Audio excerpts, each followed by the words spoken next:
Today is spaghetti sauce canning day. I'm extremely excited. Finally have a chance to get to do this. Let's go. Well, so here I am starting to make my spaghetti sauce. I'm starting to cut up my tomatoes. I have washed tomatoes that I'm using. My confession of the day, I don't blanch them. I don't. You can tell me that I should blanch them all you want to. I have, over the years, I've blanched them, I haven't blanched them, and I tell you what, I haven't honestly noticed a difference. We eat so much spaghetti sauce in this house that it doesn't seem to matter. You throw it through a blender, nobody notices. In case you haven't noticed, Wisconsin Bear Hunters Association, my husband and I are proud members, so Bear Hunters Association, we are avid bear hunters. There's my plug for the Bear Hunting Association. So I am just taking, I have got a ton of tomatoes here in this container that I rinsed off and washed this morning. So I am starting to cut them up, putting them in another container so I can throw them in my blender. Here's another secret that I keep. I use the pasta sauce mix. This has been a lifesaver. This stuff is amazing.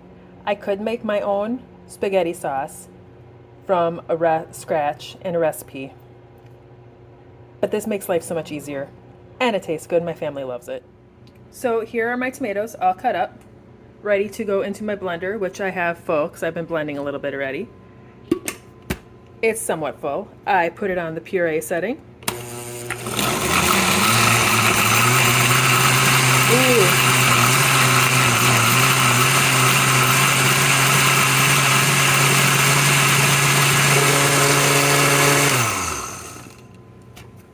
There was a little bit more in there than I thought.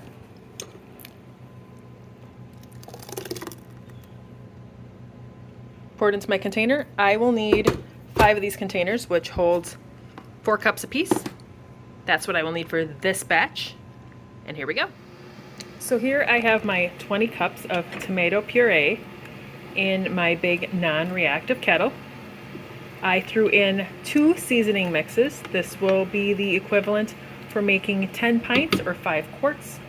We use pints just because our family is small.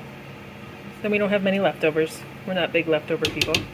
And then in the kettle right here next to it, it's my boiling water canner, but I am warming up hot water so I can soak my jars, and my jars will be hot for when I start canning.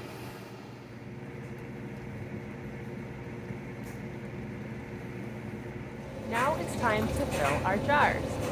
I have all my jars sitting in boiling hot water. You don't want to put hot product into a cold jar. So I have my hot spaghetti sauce going into my hot jar. At this point, you're going to want to only fill your jar up to the point where there is a 1-inch headspace. You can see on my funnel, I'll be filling it just below that point.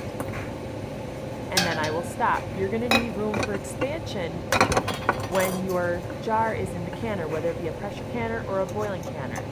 Then you wipe the threads clean, quick little wipe, grab your lid, which you're going to want in hot water or warm water to make sure it's soft, and then hand tighten your lids to your jars.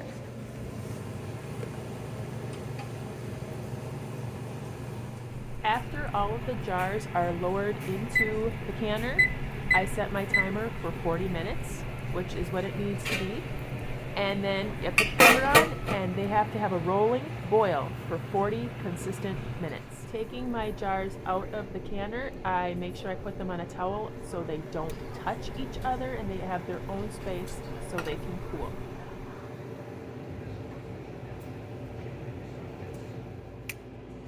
I got 7.5 jars out of my batch of spaghetti sauce. And I had one catastrophic failure. One of my jars busted. And the contents are in the bottom of the kettle. But all in all, 7 pints of spaghetti sauce. So while I'm cleaning up my dishes, I thought I would do my disclaimer. When I lost my jar of spaghetti sauce in the canner today, It no doubt had to do with the fact that my jar was not hot enough. I'm sure the water temperature had gone down a little bit. I was putting a not overly hot jar with hot material, hot product, into a boiling water canner that was boiling. The temperatures just didn't jive. So at that point, that caused the catastrophic failure of my jar, but it was only one, so we're not going to take that too seriously. It's okay, but I still lost a jar of spaghetti sauce. It happens.